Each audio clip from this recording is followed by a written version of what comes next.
and welcome to another episode of the Talk Freelance to Me podcast. I'm your host, Ashley Cisneros Mejia, and you are in for a treat today, Freelance fam, because we have our very first artist on the show. Welcome, everyone. Please introduce yourselves and welcome to the space, Artysta LuLu. Hey, everybody. Hi, Artysta LuLu. How's it going today? How are you over there in Tampa? Phenomenal. Honestly, I couldn't be better. It's wonderful. Just like super in the middle of a transition with like moving, got my new art studio, which is where I am at the moment. So working already on many projects, like right at the end of some big projects, right at the beginning of some new projects. So just excited, ecstatic. That's so cool. Guys, I've known Artysta LuLu for many years now, and she actually made a beautiful painting to me. I'm going to have a picture of this. If you're listening on audio, I'll have it on my social media so you can see. This is a phoenix painting. If anybody's familiar with the concept of the phoenix, the mythical bird, that it stands for rebirth and recreation. So meaningful to me. And I always have it in my office. I see it every day. And it just brings me such inspiration. So I'm so excited today to get to talk about your career, Lulu, and your artwork. Freelance fam, I'm going to read you a little bit about her bio so you can get to know Luisa more. Luisa Padró, who also goes by Artysta LuLu, is a visual artist, expressionist painter whose style mixes vivid, energetic, happy colors with cartoons and images of the cosmos. Her paintings bring a simplistic, childlike view to complex and out-of-this-world ideas, promoting peace, love, self-empowerment, and curiosity. That is amazing. So that's your formal bio, but why don't you introduce yourself to the audience and tell us more about you? Absolutely. So I am a professional fine artist, painter, muralist, illustrator. I have illustrated a couple of children's books now, 2 children's books. I have a 3rd one in the works. Also, I have apparel. I sell my own apparel. I have an apparel line that I do all of the designs for. It's like an art. You have to have a particular style. You like bold colors and artistic patterns and things like that. But I'm able to incorporate my art into multiple mediums. And the reason that is because I want everyone to be able to have access to it. So obviously I need to be able to make a living off of it. So I'm not just like, here, free art for everyone. But I love, doing public art because that's free to the public. The public gets to enjoy the art in that way. Apparel, it's at that price point where people, they're like, I'm willing to spend this much on fashion because fashion makes people feel a certain way. I also do stickers and little pins and greeting cards because I want to be available at every price point. So not just paintings like yourself. If you have a collection, an original, one of one, that whatever you paid for it, it's already worth multiple that today. So imagine in 10, 20 years. So I don't know if I just did a pitch on like why you should invest in me. But yeah, I started going to like where I started. Absolutely. Yeah. Tell us about that decision. Sure. So, I've been an artist ever since as a child, but not really self-titled artist. I just loved drawing and doing anything that was related to artistic expression, dance, poetry, music, musical instruments, etc. I grew up always being this way. Like literally in the 5th grade, I used to steal art supplies. I'm not really that proud of that, but like I feel like we're past the period of time where you could get like, arrested for something like that. But yeah, I used to actually, after art class, I would be like looking for the teacher so that I could stick a couple extra art supplies because I was like addicted to making art, but never really understanding that would be an option as a career growing up because my mind was always set on like professional, like in terms of doctor, lawyer, pharmacist, something along those lines. So I did go to a 4-year college, Middle Tennessee State University, where I am a founding sister of my chapter. And Spring 06, let's go. But yeah, so I got my degree in mass communications, public relations specifically. And in 2008, I moved to Tampa, Florida, where I was like, I'm going to be this businesswoman that is going to be bossing everything. Like I'm going to be on top of the corporate ladder. Well, 2008 also happened to be the recession. So little did I know that I was coming to Tampa thinking I'm going to be buying my own house like in a couple of years. No, I was literally in line applying for waitressing jobs because there was no jobs. We had to take like standardized tests just to try to get a waitressing job. I was like, is this real life? But to make a long story short, I did get a couple of jobs within like customer service. I ended up working for a university. So I started doing student services and basically advising students on their career beyond, their bachelor's degree or their master's degree. And I was actually pursuing my MBA during that time. And I kind of hit a crossroad in 2009 to 2010 where I was really trying to decide, what do I want to do professionally? I'm going to go for I'm going to continue with the MBA, or do I have this opportunity to become a lawyer? And that became a thing. Oh, I might become a lawyer. And when I tell you that the universe conspired to make that not happen, like I can't tell you how many times I showed up to the LSAT prep test class and they were like, you're not registered for this class. I'm like, my email says I'm registered for this class. Oh yeah, that class got canceled. It's in a month. 1 month later. Oh yeah, we had to cancel that class. There wasn't enough people to sign up for it. So like that just continually kept happening. So then I started thinking, what do I do? I really want to become an artist. And I had this epiphany moment in 2010 when all of that was happening. I was at this crossroad and I was like, who am I really living my life for? Right? Because let's be honest, Latina here, very traditional upbringing. I wanted nothing more than to please my parents and my family. And I wanted to make everybody proud of me. That's it. That was really my main motivation forever, was I just want everyone to be proud of me. But then there was this epiphany I had, which was like, are you going to be proud of yourself? Like I'm the one that has to put in all of the work and all of the time for the classes. And then let's say hypothetically I become a lawyer. That's a lot of work. And for what? Just for people to be proud of me when I'm spending every extra dollar I have on art supplies and making art, and if it's your birthday, you're getting a painting, you get a painting, you get a painting, you get a painting. Like it gave me a reason to create. So I was like, I'm going to do this for myself. And I did. And every step after that was art focused. I did not quit my job to become an artist. I just want to put that out there because some people think that that's my message and that's not my message. Definitely focus on going for whatever that dream is and putting in all of your extra time and effort into it. But you want to keep your things in order first, right? Before you do that. So here we are. Yeah. What is it? 13 years later.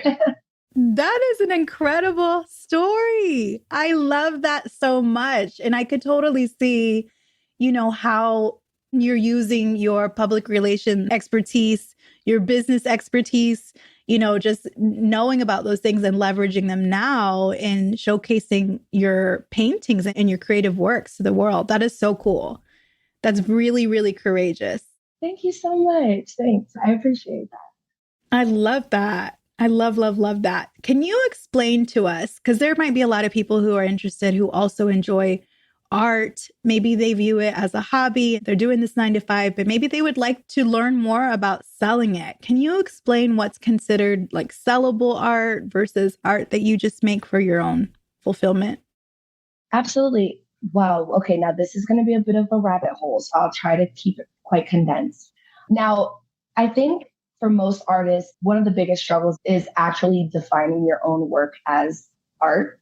A lot of us have like imposter syndrome and we don't think it's good enough. We compare ourselves right away to whatever else is out there. We're not really taking into consideration the journey that other artists are taking, like how much time, years, and their experiences that got them to where they are. We're just taking it for face value. My artwork doesn't look like that. And therefore, my artwork must not be art. That is a farce. That's completely fake. I mean, it's not true. It's a lie, right? The devil is a liar. And so first thing first is make the art that makes you happy. That's it. When you're creating artwork, do not make your main focus what is going to sell.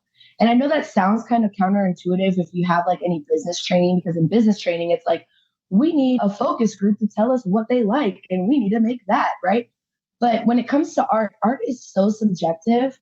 It's a language. It really is a language. All forms of art are language. And so make what burns your flame, because there will be, I promise you, out of nearly 8 billion people on this planet, there will be a sufficient number of people that will resonate with what you're making, no matter what it is.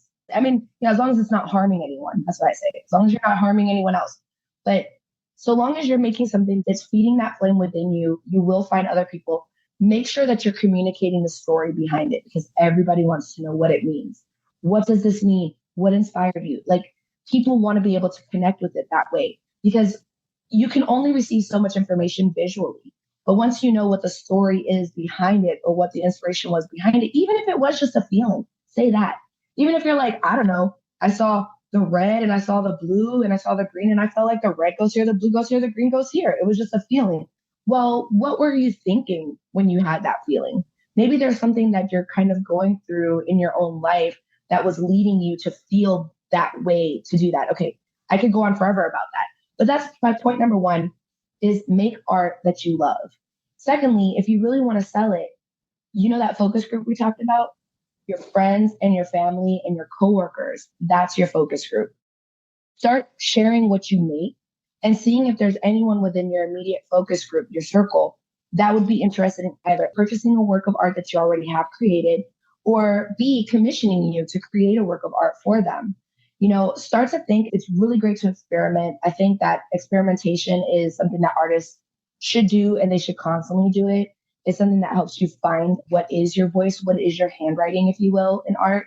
So definitely experiment. But with that focus group, you're going to find a couple of people who will pay you for what you're doing. I know for me personally, again, I had to be like convinced that my artwork would sell before I could actually believe I could sell it. I didn't have anyone really guiding me through that process. I had a neighbor who saw a work of art that I made that, no kidding, was like this small, and he paid me $200 for it. I didn't ask him the price. I was just showing him the work that I had made. And he said, I want that painting. I will give you $200 right now for it. And I was like, wait a minute, what is the catch? Like, is this a reality TV show? Like, are you sure you're not going to just ask for your money back? And that was actually one of the moments for me that really lit the light bulb in my head that, wow, I can actually make money off of this. Like, this is something that I could actually create some income with. So yes, additionally, if you're coming into this situation right now, the internet is your friend. It is so your friend, because not only is there YouTube University where you could learn how to do pretty much any and everything, you've got all the social medias, the TikToks, the Instagrams, the Facebooks. There's people, artisans, constantly showing you how to do things. Like before, you almost had to just figure it out yourself. And now you can just watch somebody else do it and say, hey, I can apply this as well in my own way, which is another thing. Like, please be original.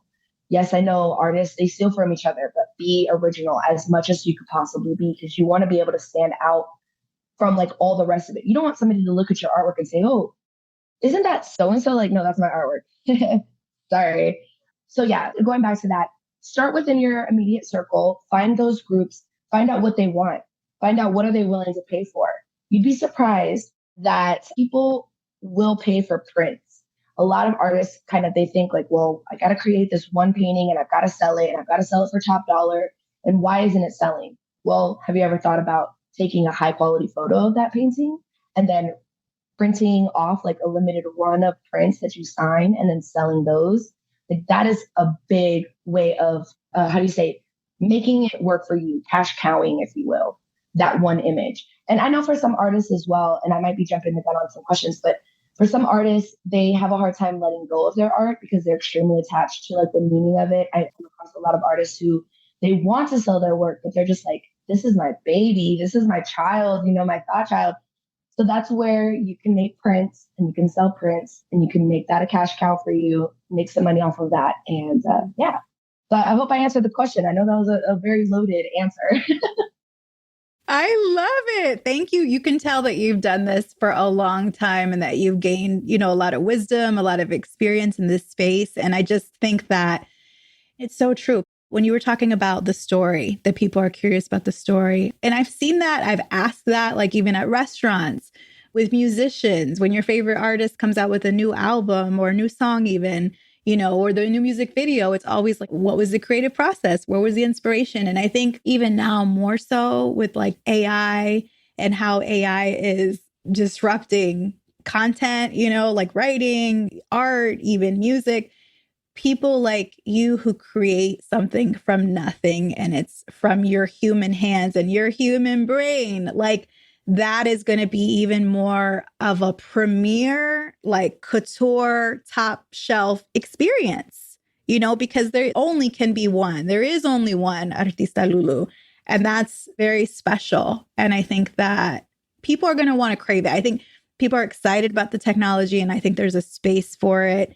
But now even more so when there's so many things that are commodities that you come from overseas and they don't mean anything when you get a piece of artwork that someone thought about, that it literally, you breathe life into this creation. Like, I think that's so special.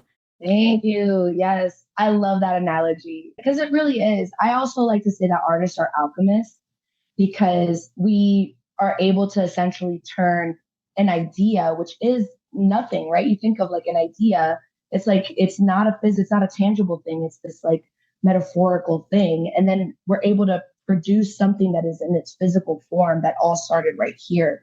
So I do believe that artists are alchemists. I think of that all the time. And not just like what I do, artists, but just any type of art form that to me is alchemy. And for those who are watching, if you don't know what alchemy is, it's turning, I believe it was like aluminum into gold or something, like being able to change the chemical compound of one metal into metal. And I feel that that's exactly what art is. It is. I mean, the ability to take something abstract, like a thought, a concept, and to make it visual. Like, that's unbelievably hard because when you're writing a story, and I know you write as well, you can use words to get to where you're going, even if you haven't written the idea out yet, but you can start to shape it. You can say, here's what I know about it, or here are the thoughts that I want to kind of communicate. And you can use other words as almost like stepping stones to get to what you're trying to communicate. But what you're doing visually is literally taking something that's unspoken, that doesn't exist anywhere, and you're creating it. There is no stick figure because you're drawing the stick figure. You're creating the painting, and it's magical. Thank you. Yeah, I love thinking about it like that. Yeah. And so you've done this for a while. Can you share your most memorable art project? I know you do murals. I know you mentioned your clothing. Tell us about maybe that first big win, even, or when you realized, like, oh my God, I'm doing it. I made it. What was that like? Oh my gosh. Wow. I don't really get asked this question. So thinking about it, it's like there's so many different moments that were so pivotal for me because again, like I can't stress enough being an artist that the amount of imposter syndrome that you feel because I don't know, sometimes it's like I could have a day where I feel like it's not my art isn't resonating with anyone. Like, oh, why do I even put so much time and effort into this if nobody's even connecting with it? And then the next day it's like somebody comes right up like if they were spying on me and they're like, oh my God, you're Artysta LuLu. I see your art everywhere. I love it. Oh my God, my cousin bought your piece. Like, I'm like, whoa, like, where is this coming from? Like, it's almost like the universe is like, let me just validate your feelings really quickly. Let me send a believer to you real quick. But let's see, one major moment for me, I'm a very big believer of law of attraction. And that was actually one of the things I watched The Secret in 2010. And that was one of the moments for me that I was like, again, I told you that epiphany, like, who am I living for? Who am I doing all of these things for? Whose happiness is really what matters here for me? And 2013, a coworker of mine, I was working at a university and a coworker of mine comes in with a magazine. And my coworker comes in with a magazine and it's called The Law of Attraction. And I was like, hey, this is right up my alley. And he sits next to me and he's reading the magazine and goes, Luisa, I could see you in this magazine. Now, mind you, at this point in my life, I was in Miami. I had gotten into a gallery down in Miami. I had a collection of about, I want to say it was like 15 cohesive pieces. And I had it in a show down in Miami. I live in Tampa.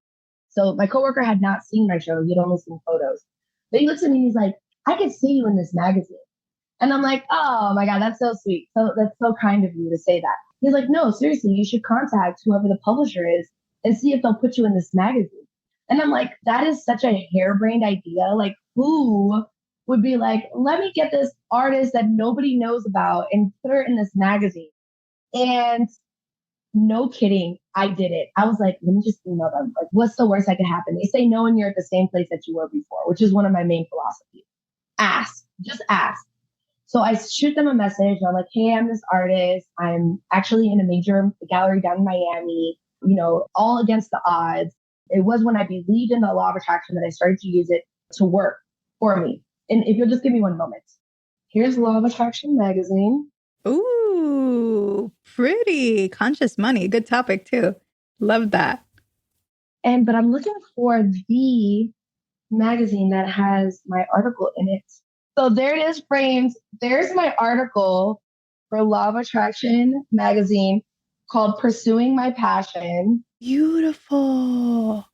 But there I am with my painting, pursuing my passion. I discovered the art of the law of attraction. And I wrote the article myself. So she asked me, she was like, do you have an article just about your story? And I didn't at that moment. I was like, yes. Yes, I do have an article. Let me send it to you real quick. And I'm like, why wouldn't I? Right. Writing something real quick. But it's essentially the story that I told you about, like, you know, how I had gone to college, I got a degree, I was working in a professional environment.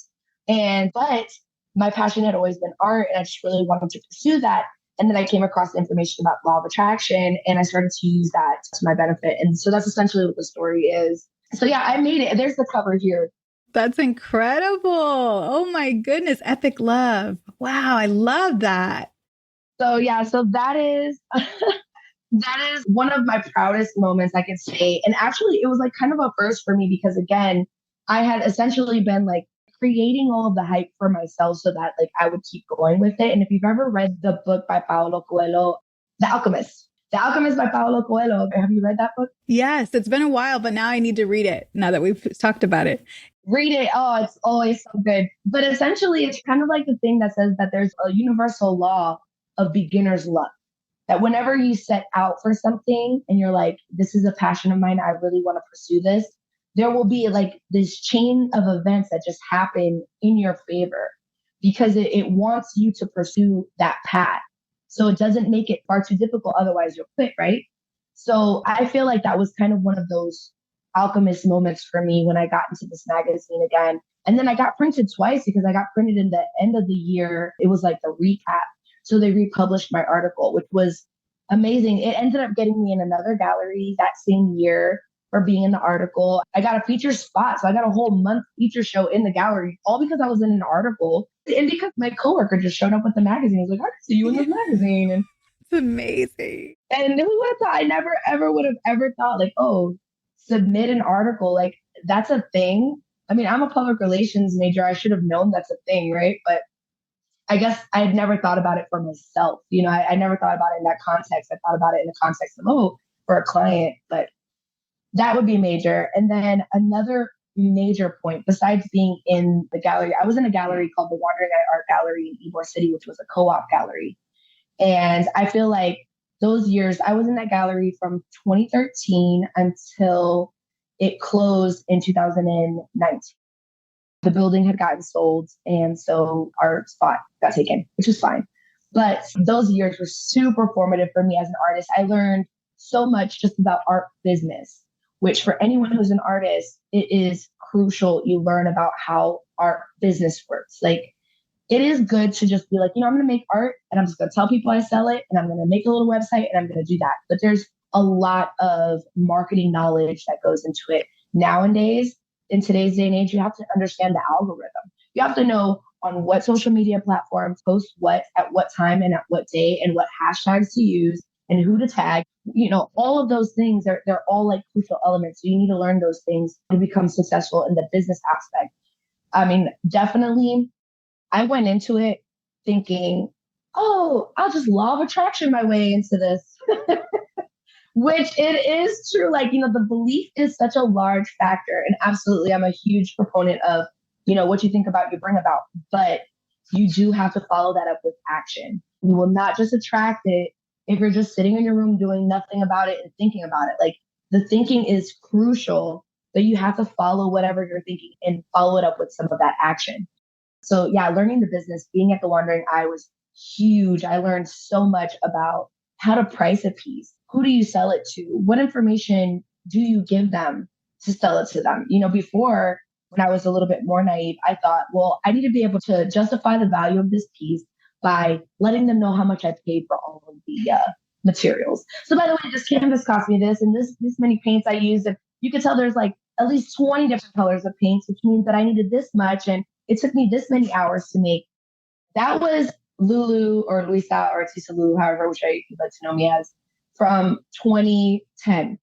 2023, Lulu would say, it's the amount of time that you spent learning about your craft, the amount of time you spent creating the individual piece. Give yourself a proper hourly wage. One thing a lot of people don't think about is how often are you handling that piece from, say, gallery to gallery, pop-up show to pop-up show, or whatever format for you to sell it. So I posted it on my website, but I've also shown it at 20 different art shows.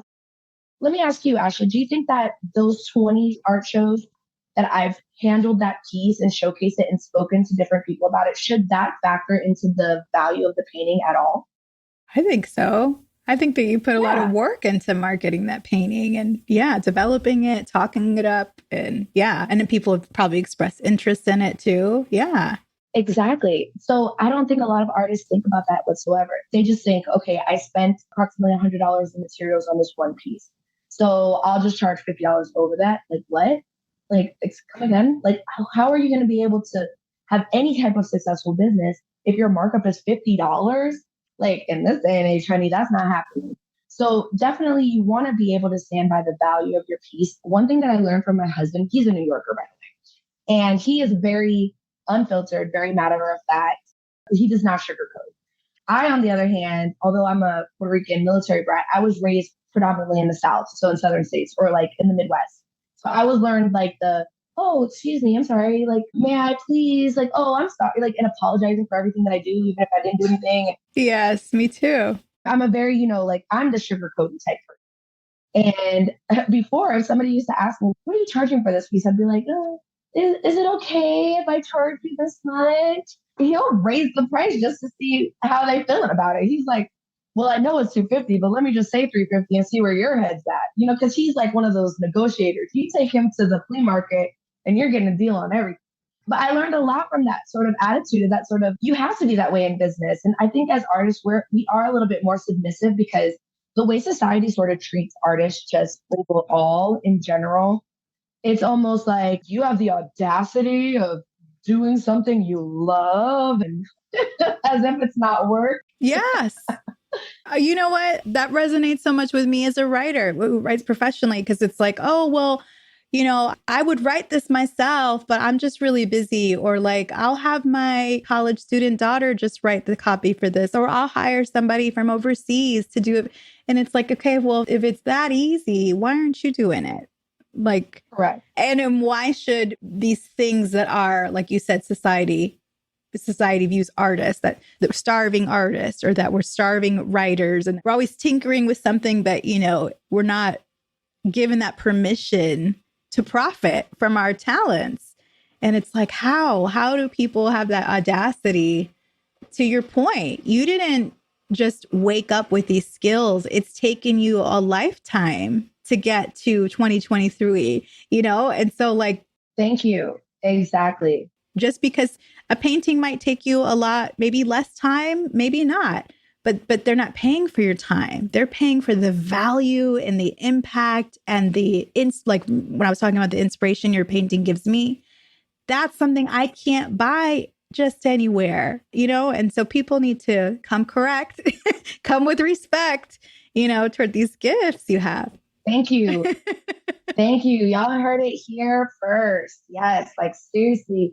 I mean, I'm so happy that you're saying this. And I know that, like you said, you resonate with this because you're also a creative. So you understand what it's like for people to try to sort of devalue the work that you're doing. And again, to your point, I get that so often as well. It's just like, oh, my kid, they're looking at my art and let me show you what my 10-year-old is doing. And I'm like, so what are you trying to say? Like, your 10-year-old's artwork? No, it's great, by the way. The 10-year-olds are really, really good. But it won't sound the same, right? Like if somebody were to have someone else write that for them, it would not sound the same. And it will not have all of the educational background that you have to offer and that value to put into that. And it's just kind of like, I think what we need to do is just learn how to put into words what that value is. How can we like better explain to our clients what they're getting for their dollar amount other than just what they see? Because they're looking at it and they're like, oh, well, this is on a wood panel. I know that probably didn't cost you hardly anything. And I'm like, because it's on wood, guess what? I'm charging twice as much now. Like, because canvas is everywhere. Wood's not. Like, wood inflation, you know what I'm saying? No, but seriously, I think like, yeah, just to your point, as artists, my suggestion is definitely learn the business as much as possible. And there are free resources out there. If you can't afford to like go back to school to learn it, that's not a problem. There are so many resources that are out there. there's free resources. I'm a part of like 4 or 5 different artist newsletters that I just kind of like Googled artist grants.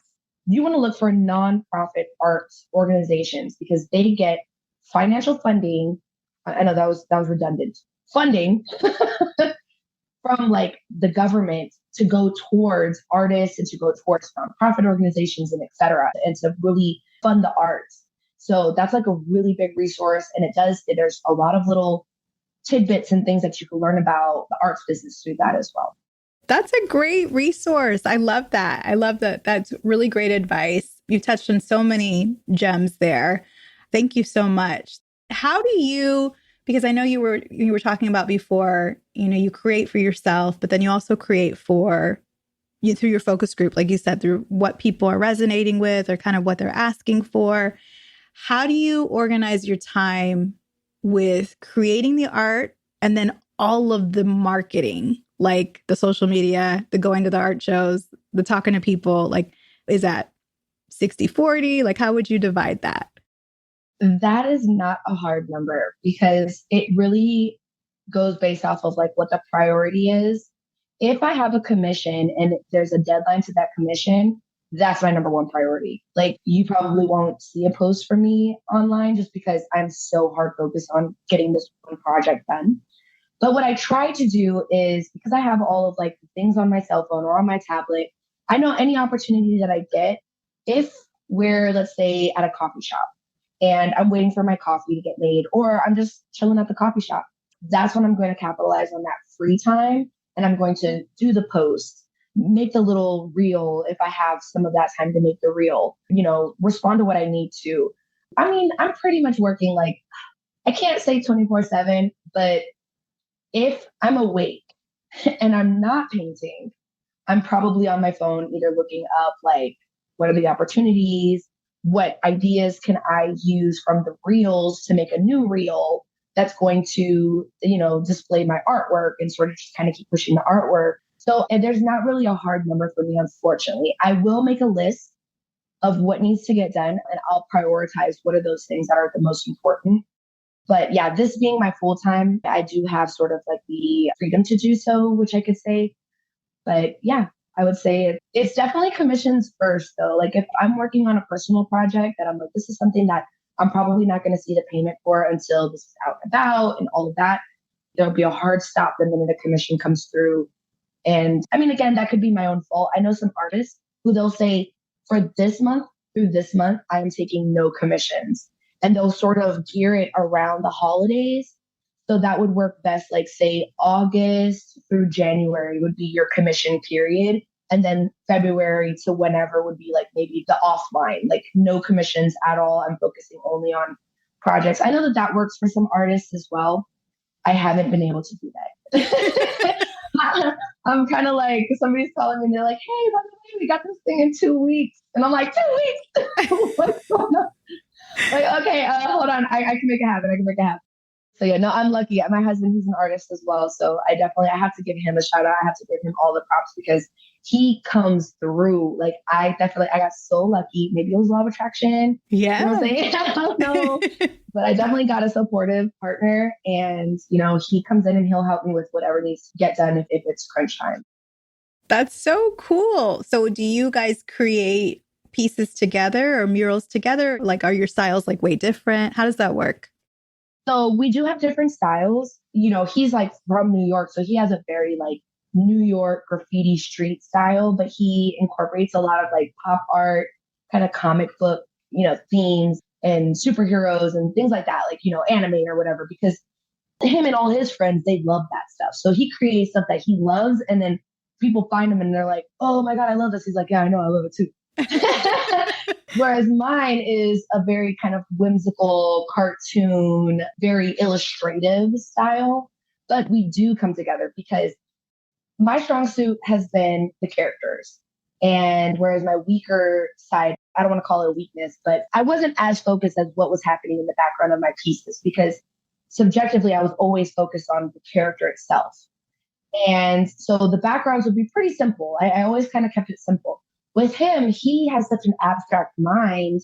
And when it comes with like spray paints and things like that, he creates some amazing abstract like style backgrounds. So sometimes there's been a number of pieces where he'll do like a whole abstract graffiti thing and he'll hand it to me, no discussion. He'll hand it to me and say, here, paint something on this. And I'll look at it and it might say the word like love right across it. Like that's the one thing that sticks out is the word love. So then I'll draw some characters like over it and around it and everything, which is demonstrating that word love. But where you could still see the word, but I'm adding paint where it needs to be, but it's still kind of like you can still see his work underneath in a way. So we've done collaborations like that a number of times. It's kind of like my favorite. But I can say, like, in terms of artistically, we respect each other enough as well. Just like he's doing his piece, do your piece. Like, you're on it. I trust you on what you're doing. Like, we might have a suggestion for each other. Like, I might say, like, oh, what if you did like this type of border or something? And then he'll think about it. Oh, that's a good idea. Maybe he'll use it. Maybe he won't. But we're not the type to be like, well, I told you to use a border and you didn't want to use it. Like, which, yeah, honestly, before he and I got together, I kind of had decided like I am not dating an artist because I always thought if I had ever dated an artist, it would be that I would be like dictated to on how I'm supposed to be doing my art. And I never wanted that. And no, he's completely the opposite. He's just like, he'll throw up a suggestion and sometimes it's like an amazing idea and vice versa. And then sometimes we'll just be like, oh, I like that idea, but you know, that wasn't really what I had in mind or whatever. We'll just work on it ourselves. So it works out.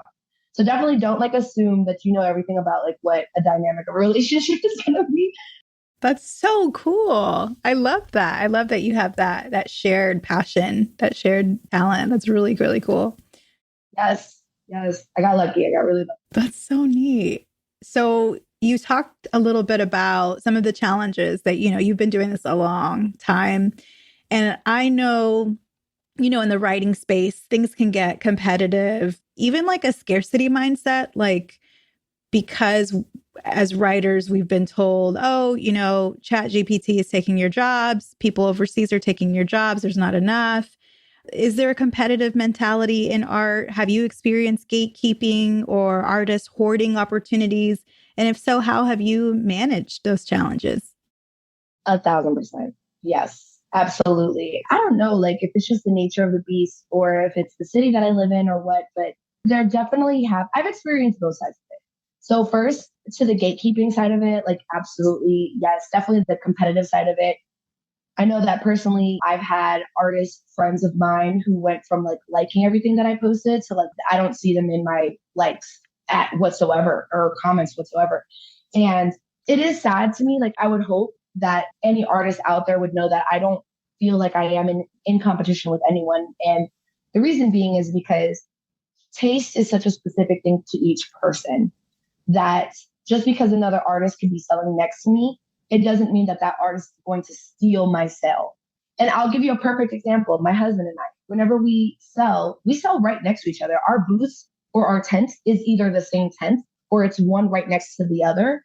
And I mean, granted, we're husband and wife. So yeah, what's good for him is good for me too, right? You think, but at the same time, I could tell you that whoever wants to buy his painting, because they resonate so much with that, they're not interested in my piece because it looks so vastly different or vice versa. You know, it's like, I can't tell you how many somebody who's just like, they're in love with, let's say, my style of work, and they're not jumping over to buy his piece right away because it's such a different taste. And that's the same with all artists. And I personally feel if we're in an environment, like let's say an art festival where there's a whole bunch of tents with artists all selling, you'll find that artists will make more money in those environments than if they were just in a tent by themselves, even with a bunch of traffic. And I'll tell you the reason why. Because if you show up at a festival and you see this person carrying a painting that they just bought, and you see that person carrying a painting that they just bought, you see this person carrying a painting, all from different artists, and you've always been wanting to pull the trigger and buy a painting, and you have that money to buy one, and you're in this environment, you're going to be more likely to buy a painting because you're going to feel like everyone is giving me permission to spend my money right now. Like they're all doing it. I feel comfortable doing it too. If they could do it, I could do it. So then that is good for all of the artists in that environment.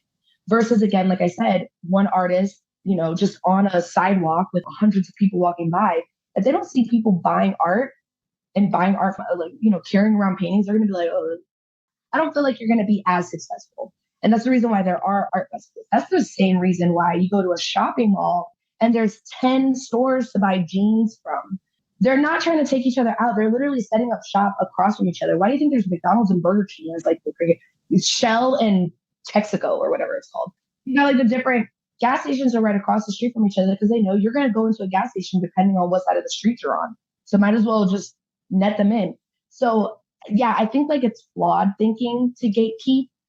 I love to see an artist that's doing really well because I feel like that's evidence to me that I'm in the right place. If I'm the only artist in the city that's actually making any money, that's sad. Like, that doesn't make any sense. Like, what kind of city would I be living in? It wouldn't be cool at all. But yeah, it is this mentality of just like, I think, is that the opportunities can seem so far and few that an artist doesn't want to have to compete with other artists. So that's where the gatekeep comes into play. And so, yeah, I mean, I think that's honestly, it's what it is. It's flawed thinking. It's totally flawed thinking. I don't want to create like the same style of artwork that anyone around me is making. I want to make what I make.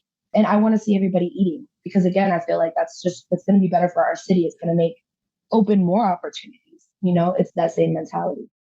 But I have experience and I do want to give credit to the artists who have opened up opportunities for me and who said, you know, maybe they don't know who I am. They don't know anything about my experience or anything. And they're just like, yeah, I'll give you this opportunity. Or I've had people call me directly and say, hey, we've had, you know, an opening come up.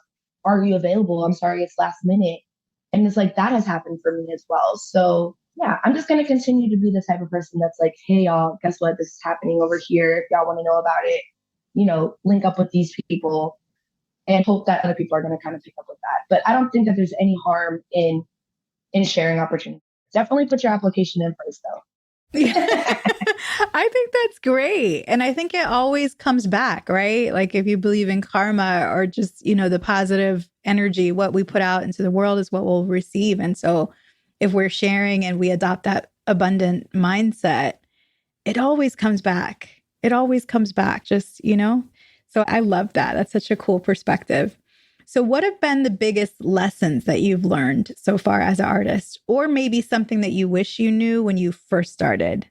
Sure. So I would say, well, I can't say that I wish I knew before I first started, because if I would have known, I may not have started. Because when I started, I was so naive in a good way, not in a bad way. I was naive in thinking, you know, every gallery that sees my art is going to pick me up because it's so different from everything else that I've seen. Or my stuff is going to be flying off the walls because it's so different from everything I've seen. You know, I'll be rolling in the big bucks in no time. Like, that was naivety. I definitely was like super optimistic, which I'm happy that I was, because it's what gave me so much faith to like just do what I did, to do everything and to go after every opportunity. There's not a single opportunity that I applied for thinking I was not going to get it. You know, it wouldn't make any sense. So I was a little bit naive to how well received my art would be, but I wasn't entirely wrong.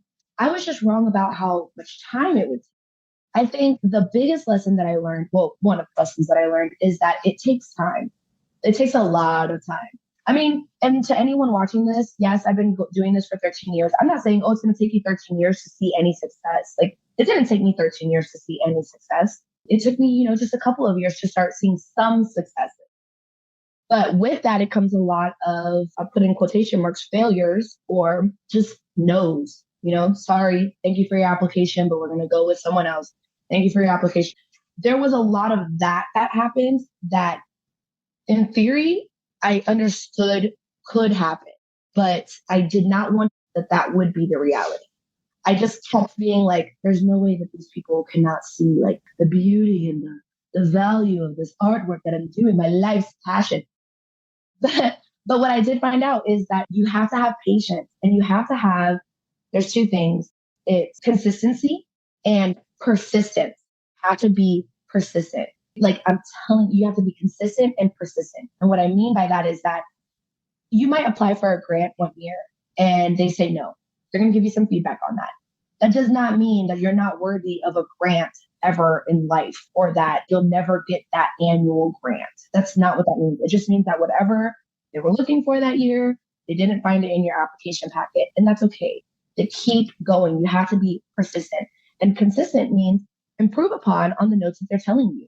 I mean, I'm not saying go change your whole style.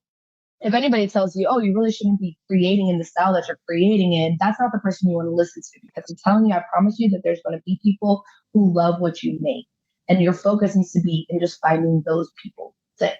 Don't try to change yourself around like what people's definition and perception, even if they are art professionals. Because any art professional that's out there, and I'm an art professional, so I can say this, but I'm talking about those that got their masters in fine arts and maybe their doctorates and they teach at a university about what art is.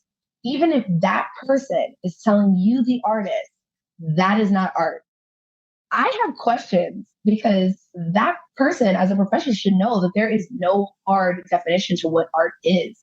Art has always been like a rebellion. It has been about emotion. It has been about thought. It has been about abstract thought. You know, even politics could be a play in your art. So it's like for somebody to be like, that is not art.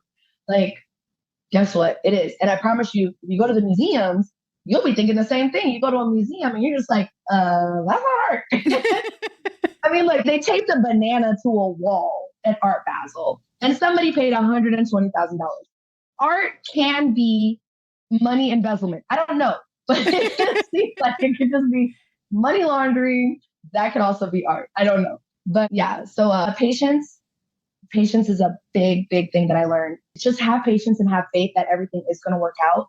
You have to kind of constantly see that vision. Like if you see that vision of you in like a major museum and people are celebrating you, people are celebrating your name and they're actually valuing your artwork for something that's like a livable wage that you can be proud of. That's something, keep that image in your mind, even when you're doing the flea market or the art pop-up and you just have a little plastic pop-up table and a little tablecloth over it and the one easel with like, if that's the reality of your situation, that doesn't mean that's the reality of your future. Like you're working towards it. And there is an analogy that I use. This goes back to the persistence and consistency. There's an analogy that I use that Will Smith had said, and I'm sure he says the story much better, but this is pretty slap. He said that when he was a child, one summer, his dad put him and his brother to build a brick wall, a huge, it's like the whole siding of a building. And when they started, Will was like, there is no humanly possibility that we're going to be able to build, us two little kids can build this massive wall. And his dad said, do not focus on the wall. Focus on laying each individual brick as perfectly as possible. Because if you've ever seen a brick wall poorly done, one brick that's off, one that's even just slightly off will ripple all the way up to the top of the wall. And it makes the structure unsound, right? So you have to focus on every single brick, just laying it perfectly. And that's what he did. He focused every single day on only laying his brick or a couple of bricks perfectly in that day. And I couldn't choose a better metaphor for exactly what it has been like for me is every single day just trying to perfectly lay that brick, set that one thing apart. And then you'll kind of get to the end of the year, get to the end of the couple of years, and you're looking back and it's like, oh my gosh, I have a wall built. Like I built this structure that seems not possible. And here we are. So that's really great. The other thing that I will say is comparison. I have to go this. Please do not compare yourself to other artists. And I get like that there's the educational aspect of comparing your work to other artworks. I get that. You know, I can understand like as a student trying to break down like what were their thought processes? What did they do to create this? Like what was their steps in the painting process to create this? It's okay to do like an evaluation, but do not compare yourself to another artist because they could have started when they were 2. They could have started, you know, just yesterday. And you brought up AI. So I want to kind of make this note. So here's what's happening if you're not aware of it. AI is, okay, the technology, I'm all for the technology, but I am totally against the sourcing of art illegally. I feel like if it's open source art, which means that it's artwork that has already passed the copyright, it's in the common, what's it called? Creative Commons, I think. Creative Commons, thank you. It's in the Creative Commons library. For sure, let's use all that artwork. If these IT companies want to open up licensing for artists and say, hey, apply, we want to use your art, we want to train our things to use your art, we will compensate you for this. Let's go. I love that. I love the idea of it. You know, I mean, we've kind of been on this path for a long time with filters. But as far as just like, Well, we scoured the internet. We found a whole bunch of images on Facebook, Instagram, and what have you on people's online stores. And we're just going to use it because, you posted it. You shouldn't have posted it. We're going to use it now. Like that to me is so illegal. And I cannot wait for the lawsuits. Like put my name on there. I want to be a part of that lawsuit because that is so wrong. And then there's artists, which this is so surprising to me. There's artists out there that are actually like trying to justify this because they're like, oh, well, artists steal anyways. Like what? They're like, oh, well, you're looking at an image. Like, okay, let's say I take a photo of you and I'm like, I want you to be my model for my painting. So I'm looking at an image of you and I'm using you as my reference. That is not the same. Okay, that is not the same.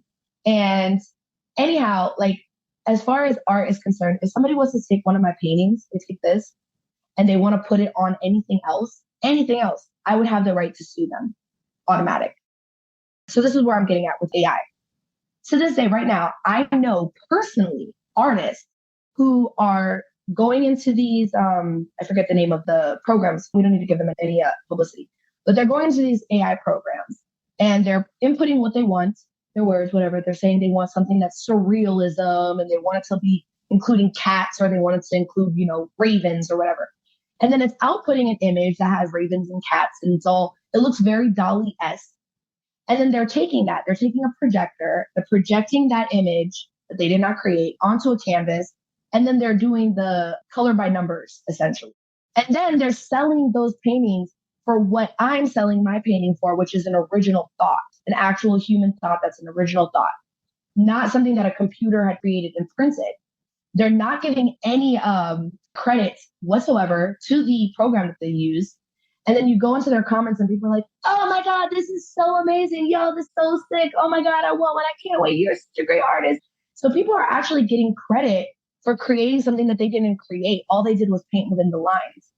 And I mean, I get that has sort of basically been a tactic when it comes to realism. You might find a painting that is realistic or hyper realistic. And you're like, whoa, this person is such a good artist. Bet you didn't know that they used a projector. They projected that photo of someone onto a canvas and then they colored it in, which again, who am I to say that that's wrong? Like it's a photo. It is what it is. We're in this day and age. It is what it is. But when it comes to like the AI art, the thing about that really bothers me outside of just people getting credit for something that they didn't create and getting paid comparable to me. Like I almost want to double my prices on everything. You should. Yeah. And I should, but Yeah. The other thing is that I don't know, they're just getting all this accolades for like just being so incredibly talented. And then at the end of the day, that raven or that cat or that scenery or the entire composition could have been completely stolen from another artist who actually illustrated that image, who actually took the time to reference a real raven, reference a real cat, or what have you. I don't know. I know that there has already been a couple of instances that has come out about it. So honestly, I see that it's happening even in the music world now that people are able to write a song and they could take like Kanye West's voice and put Kanye West's voice over whatever they've written or what have you.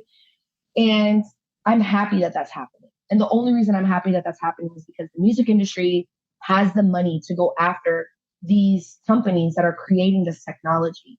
So something needs to be done about at least the copyright infringement that's happening, the theft of art that is happening. And I mean, the rest, I guess, can handle itself as far as just like artists using AI to create artwork that they're not even really creating. I feel like, I don't know, that's shady. And there's people that I love and I care for, I respect them. But I don't know, it's just, I don't want to let this get in between like our relationships either, you know what I mean? But I don't know, it's what I do for our profession, it's what I do full time. So I don't know, I have to stand somewhere. Absolutely. Absolutely. That was kind of heavy. No, I love it. And I love that you shared your perspective as an artist, that you've been doing this, that this is your craft. You've been doing this for over a decade. And it's a violation in just the purest sense of the word. And to pass it off as art when it's theft, yeah, it's pretty bad. Did you hear though about the writing? So when it comes to writing, they did chat GPT and they found that it was actually inventing stuff. It was inventing articles that did not exist. There's actually a lawsuit right now because it had claimed that I believe a professor had SA'd like a student and that whole scenario was completely made up. That incident never happened. It was full of a bunch of just false information. So you can't even really trust Chat GPT. The other thing that's kind of concerning about AI is that I'm seeing on social media, people are creating whatever photography that they want to create and then they're posting it and people believe that it's real. Nobody's saying anything that this was AI generated. And I feel like now Facebook is allowing people to share false information, that's not real. Like there was one where it was like these girls that went to some rodeo or something in Texas. So they're all westerned out, like, with the cowgirl hats, and they're African American women and they're stunning, beautiful women with their hats and everything. But you could tell every single photo is fake. These are not real people. This rodeo did not really happen. But all of the text said that there was this event that happened and these women were there. And it's like basically saying like, Black women were showing up at this. And I could get like why people are so in love with it because of the meaning of it, right? It's like, yes, representation. And yes, we love this. And these are beautiful women, but it's completely fake. The event was fake. The women are not real women. Well, doesn't that do some harm? It's not real. There's a lot of instances like that where they're sharing historical, cultural accounts of different people and it's completely doctored. And there's nothing in there that says this is AI generated. This is fake. You can tell this is fake. I mean, they posted a picture of like, I think it was, oh shoot, I can't remember which basketball players now off the top of my head, but it was two basketball players kissing and it was an AI image. And it's like, yeah, like where does it stop? I guess can't take it back now, right? We can't undo it, but something does need to be done, I feel like, in terms of the spreading of false information and using AI to do so. And yeah, if there's an artist that's using AI to create their canvas pieces, I mean, I'm not going to call you out, but yeah, it really is the wild, wild west out here. And you're right. It's like Pandora's box because now it's out and the nature of it, AI is machine learning. So it's learning and getting better and getting better and getting better. And it's scary, I think, too, like just the application, because with everything, with the internet, a lot of great things happen. Like you were talking on early in our conversation about how social media, you've used it as a tool to get your artwork out there and to meet clients and get opportunities. But then you see a lot of bad uses in the dark web that people are using the internet for really bad things. And the same with AI. Like it can be used for really great things. But I think that it goes beyond, hey, let's just see what this thing can do. Like, wow, look at what this robot created. But to pass it off as it's your own work, that's really, really shady. It's really, really shady. I mean, is that not plagiarism? Like, come on now. Yeah, that's classic plagiarism. You trying to get a job? Like, if they were to find out that you just yanked your entire resume off the internet word for word, like, wouldn't you not get the job? I don't know. Or get fired? I don't know. Anyways, but that's kind of a heavy topic, and that's something that we need like a whole panel for. I think we could definitely do like a whole. We might have to do it. Yes.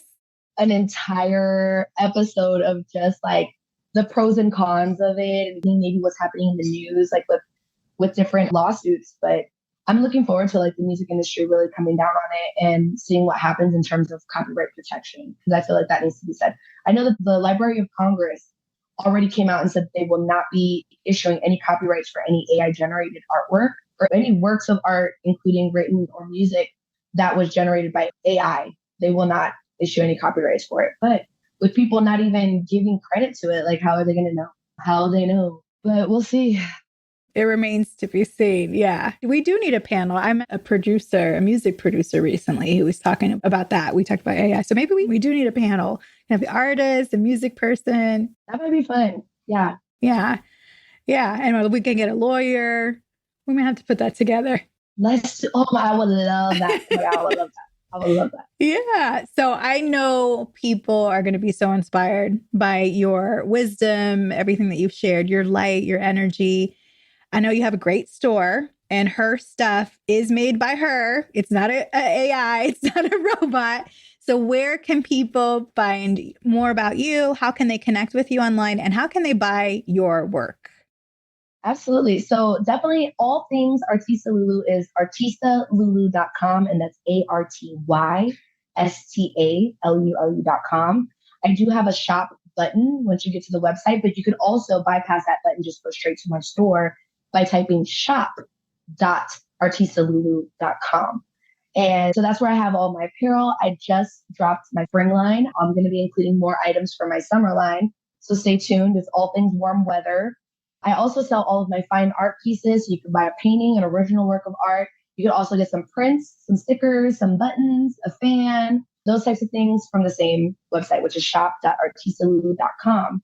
Now, if you're on the social medias, it's anything with the @ ARTYSTALULU. That's it. Artysta LuLu is my handle on all of the social medias. So whichever one you prefer, just type in Artysta LuLu and you'll find it. Awesome. Thank you so much, Lulu, for being on this show, for sharing your insight, for sharing all of your lessons learned, and just really pulling back the curtain on the life of a professional artist. That's something that not everybody knows about or knows anybody that does this. So super inspiring. Thank you for sharing space with us today. Absolutely, Ashley. Thank you so much again for having me on your show. I am honored to be here. Thank you for believing in me back then, purchasing a piece, becoming one of my collectors back then. Like, that's huge. And the fact that you've come full circle and here you are today. And so I'm honored. Thank you so much for having me. Thank you. And with that, we've come to the end of another episode. Please make sure you hit subscribe if you haven't already done so, and give me a 5-star review on Apple. This will help out a lot in getting the word out about this brand new podcast. I invite you to check out the show notes and also grab my free Niches Get Riches freelance writing worksheet to brainstorm the best niches for your writing business. If you're not a writer, you can still use it to get business ideas. And until next time, this is Ashley at Talk Freelance to Me. Don't forget, we all get this one precious life. Don't constrain yourself to a box that you were never meant to fit in. It is your right to profit from your own creative gifts. This podcast was created by Ashley Cisneros Mejia. Our music was composed by Donna Rafael of World Instrumentals. Talk Freelance to Me is a product of Phoenix Creative Studio.